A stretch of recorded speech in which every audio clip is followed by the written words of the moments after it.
Baie welkom by Herberg Studio saam met my kollega Dr. Lise Meyering en ek is Dani Vermaak. Ek gesels vandag met Lise om oor haar geloofstorie uit te vra en meer te hoor van hoe dit gekom dat sy glo. So Lise, baie welkom hier in die studio. Dankie Dani. Ek bly jy kuier saam vanoggend. Hoorie, ek wil by jou hoor, vertel vir ons jou geloofstorie. Dani, 'n geloofstorie is nooit 'n eenvoudige storie nie, so ek gaan dit nou in kort vir jou probeer saamvat. Nee, ek het in 'n huis groot geword waar my ouers geglo het en waar vir my van die Here geleer het. As ek moet terugdink aan toe ek baie klein was. Die eerste, kom ons sê, kennismaking self met die Here. Dit wat my ouers nou nie vir my gedoen het nie. Was toe ek baie klein was, het iemand vir my 'n Bybeltjie gegee klein Bybeltjie oor Lukas, Evangelie van Lukas. Ja. En ek het dit toe ek self kon lees.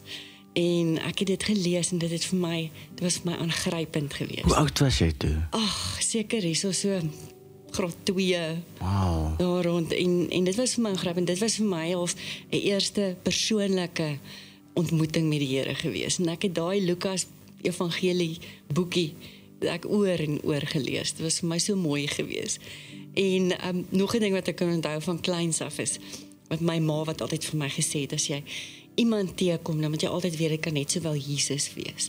En dit het 'n baie groot indruk op my gemaak. Dit het vir my geleer om hoe om met ander mense om te gaan. Natuurlik kry mens dit nie altyd reg nie, maar dit is wat my ma vir my gesê het. So dit is die heel eerste geloofsgoeders in my lewe gewees. En ja, van kleins af het ek baie van kerk gehou.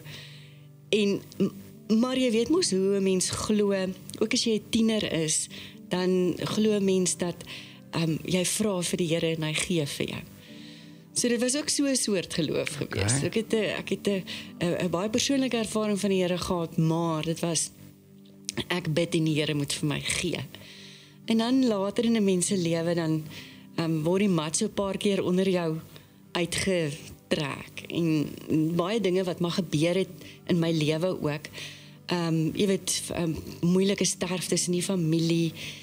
Ag, en al sulke verskillende goed wat ek kan onthou byvoorbeeld een moeilike sterfte in ons familie wat ek verlang eintlik so kwaad was vir die Here, nie oor die sterfte nie self nie, maar oor hoekom weet ons nie. Ja. Hoekom weet ek nie, dit was 'n kind wat gesterf het en hoekom weet ek nie, die kind is nou in die hemel, maar waar is dit? Hoe lyk dit? Hoekom het ons so min antwoorde? En daar was ek baie kwaad geweest vir die Here. En al wat ek kon bid vir baie lank was help. Dat is die enigste woord. Help. Daar was nie vir my woorde gewees om te bid nie. En hoe ek later besef het, maar daai woordjie help is eintlik 'n kragtige gebed, want die Here hoor dit. Die woord help diep uit 'n mens uit. Dit hoor hy en hy kom ontmoet jou. En wat vir my moeilik was in daai tyd ook is dat toe ons gehoor het die seentjie is in die hospitaal en dit gaan nie goed nie. Toe ek en my man toe ons in die kar klim en ry om ook sien toe te gaan, toe ons gebid dat die Here hierdie seentjie sal gesond maak. En toe ons by die hospitaal kom, toe hoor ons dat hy oorlede is. En wat ek besef het is terwyl ons gebid het, moes dit gebeur het. So jy kan nou dink die wroging en die worsteling, hoe die mat onder my uitgeruk is. En hoe die Here pad met my gestap het. En later vir my kom ontmoet het en gesê het, maar help, die gebed help in so 'n situasie is genoeg, want ek hoor jou. Ek het besef, mens het nie al die antwoorde nie, en mens hoef nie altyd al die antwoorde te hê nie, maar om op 'n ander manier te glo, nie dat die Here net vir jou moet gee wat jy vra nie, maar om te weet dat in lyding, in moeilike tye, in situasies waar jy allerlei vrae het, stap die Here saam met jou daardeur. En dit het 'n baie groot verskil gemaak. Dit het 'n verdieping gebring in my geloof. Later het daar weer allerlei goed. Ek dink mense lewe gaan so dat die mat onder jou uitgeruk word en dan is mens maar van voor af, Here, hoekom? Maar wat ek net weet is hy stap saam en hy kom ontmoet jou elke keer, ook daar waar jy twyfel. Sjoe. Nou Lise, hoe dit gebeur het jy het vertel, jy is lief vir die kerk, jy het nog altyd geglo van kleins af, was my 'n ongelooflike storie, mooi storie om te hoor van die Lukas Evangelie wat jy gelees het. Ja, is pragtig. Ek hou daarvan. Maar hoe dit gebeur het jy toe later besluit het om teologie te gaan swat? Ek het altyd 'n honger gehad, ook om meer te weet. Om meer te weet waaroor gaan die Bybel. Daar's dinge wat ek nie verstaan nie. Ek wil dit verstaan, ek wil meer weet. Maar dit het nie net daaroor gegaan nie. Het ook gegaan daaroor dat ek het altyd in myself gevoel ek wil mense help. Ek wil 'n pad saam met mense stap. Dis nog altyd maar 'n ding in my gewees. En op 'n stadium, ek dink ek was in graad 10 gewees, toe mag vrouens nog nie dominees geword het nie, maar toe was ek op so 'n uitreik gewees nogal in Nieuwbrau. Ja? En daar het ek net besef, toe ek verby so 'n ouetjie loop wat daar op die sypaadjie uitgepaas lê. So ek het besef, ek wil mense help, maar in geloof. So dis nie 'n oorvroom ding van ek wil hulle reg, hulle moet hulle bekeer nie, glad nie. Het gaan daaroor, dat is vir my belangrik, my geloof en om dan mense te help. En teologie swat het vir my dit alles saamgevat. En toe het ek vir die Here begin vra of mag ek teologie swat. Onthou, dis ook nou nie noodwendig omdat vrouens toe nou maar nog nie helemaal kon nie. Ek het toe nou teologie geswat toe net nadat vrouens toegelaat is. En ek het vir die Here gevra, dit was vir my worsteling gewees. Dis al wat ek wou doen. En ek het dit toe gaan doen. Dit was nie 'n maklike paadjie vroeër nie in die kerk as 'n jong vrou nie. Daar was maar moeilike tye gewees, maar en dan het ek getwyfel, maar Here, is dit so, mag ek teologie geswat het? Maar ek kan maar net getuig van hoe die Here ook deur moeilike tye saam met my gestap het. En ek dink daai vroeë moeilike tye het my ook geleer, moenie te selfvoldaan wees nie, moenie te arrogant wees nie. Jy doen nie die Here guns deur 'n dominee te wees nie. Dis 'n voorreg, hy doen jou eintlik 'n guns, dat jy 'n dominee mag wees.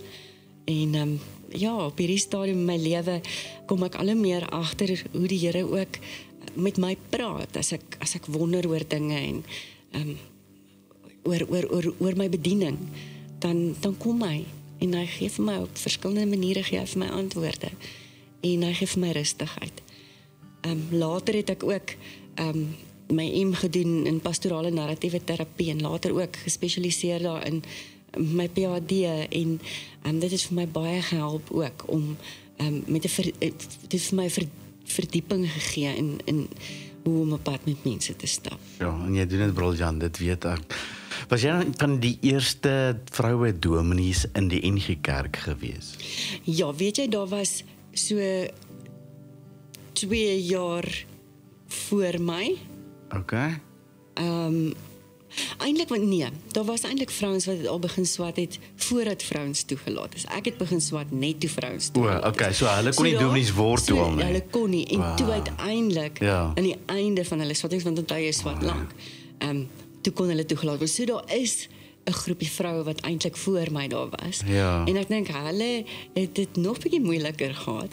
Ek sal nie sê ek het dit verskriklik moeilik gehad nie, daar was moeilike tye, maar ek dink hulle Lise, ek het 'n vraag, né? Ek dink die luisteraars of die mense wat hierna luister mag dalk 'n vraag hê as hulle sover nou geluister het wat hulle teen sou. Wat dink jy het gebeur in die hart van die NG Kerk dat hulle op 'n stadium konferensie toegelaat word en toe later is hulle toegelaat? Wat dink jy die skuif gebring? Wat het verander? Wat met die kerk gebeur? Ek dink hulle was kom ons gesels saam hieroor. Ons dink saam hieroor. Okay.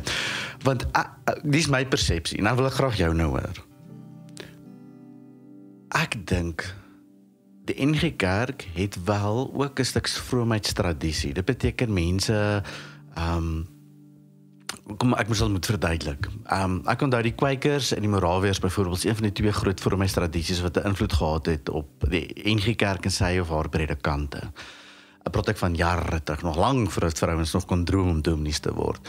Ek onthou, dit het so groot invloed gehad, dat as my ouma Bybel gelees het, met haar bril, en ek moes haar Bybel en haar bril op haar bedkas neersit, mag ek nie haar bril op haar Bybel neergesit het nie.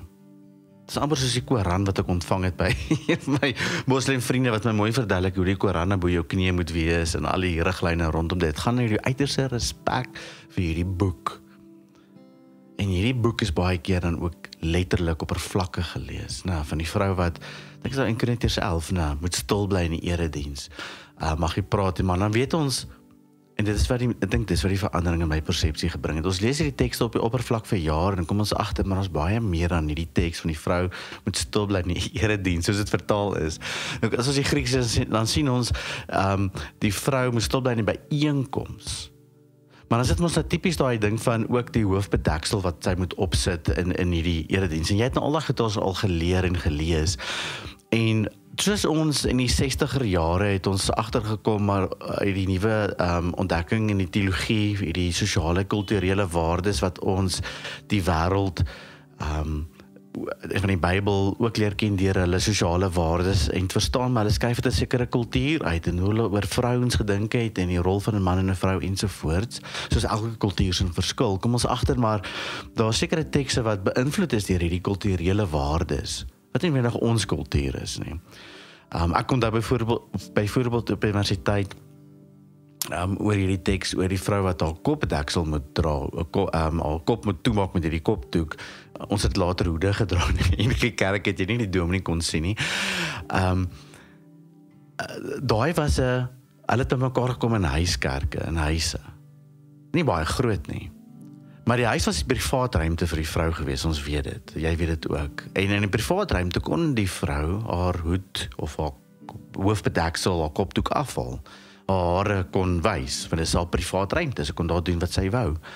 Sy mag net nie so die huis verlaat het nie, want kyk, prostituie het hulle hare gebruik as bemarking, klink dit vir my, en ja, in antieke wêreld, so hulle moes hulle hare toemaak. En klomp ander redes wat die Jode ook geglo het. Maar die feit dat hulle dan eweskielik in iemand se huis bymekaar kom, verander die huis se privaat ruimte in 'n publieke ruimte. En dan geld die reëls wat in die publieke ruimte soos die markplein en so gegeld het, geld dan vir daai huis terwyl hulle bymekaar kom. En die vrouens het nie met mans gemeng nie. Vrouens het nie met mans gaan praat op die markplein nie. Jy het hopelik 'n seun gehad of jy kon onderhandel het as jy nie meer 'n man gehad het nie. Daarom is kinders baie belangrik. En ons het altyd die teks net so letterlik gelees en sê maar vrou moet stil bly in die erediens. Maar eintlik gaan dit hier oor 'n publieke ruimte binne 'n kultuur waar 'n vrou nie in die publiek praat nie. Of met mans praat nie. En dit het ons net eenvoudig toegepas op die kerk en sê vrouens mag nie dominees word nie. Wat dink jy? Ja, Dani, ek dink daar is baie sulke tekste wat die kerk onthou die kerk groei ook. Die kerk soos wat die tyd verbygaan, sien 'n mens die Bybel eintlik nog helderder. Jy sien die boodskap in die Bybel nog helderder. En ek dink daar is tekste, as jy nou vat, die hele probleem met die NG Kerk se geskiedenis in ons land en apartheid wat vanuit die Bybel regverdig is. Ja. Dit is ook maar, dit is alles deel daarvan wat ek dink wat ons 'n ruimer begrip begin kry het van sekere tekste in die Bybel en besef het maar dit is kultuurgebonde en dat ons ook begin besef het, maar daar's nie net die hoofstroom stemme in die Bybel nie, daar's verskeie stemme in die Bybel. Jesus wat vroulike volgelinge gehad het. Ja. Al die vrouens wat leiersrolle gehad het in die vroeë kerk, dat ek dink ons begin al hoe meer ander stemme ook hoor in die Bybel, en daarom begin ons in die samelewing ook oop wees vir ander stemme. En ek dink dat die feit dat vrouens saam met mans predikante kan wees, maak die prentjie ook voller. God praat deur sy woord, nie net op een manier nie, hy praat op verskillende maniere. Ja. En dit maak net vir my die prentjie voller. Dit is so, en daarom het ek so diep waardering vir jou en maatjie wat deel is van die leraarspan, van ons span. Want julle bring definitief iets wat ek nooit sou kon gebring het na die span of na die gemeente toe nie. So God werk op 'n baie besondere wyse deur jou ook. So dankie daarvoor. Elise, dankie vir die gesprek. Ek weet nie as jy nog iets sou wou noem nie. Dit was lekker geweest om jou te gesels en dankie dat jy jou geloofstorie met ons gedeel het. Ek waardeer dit. Dankie Dani, dit was vir my lekker geweest.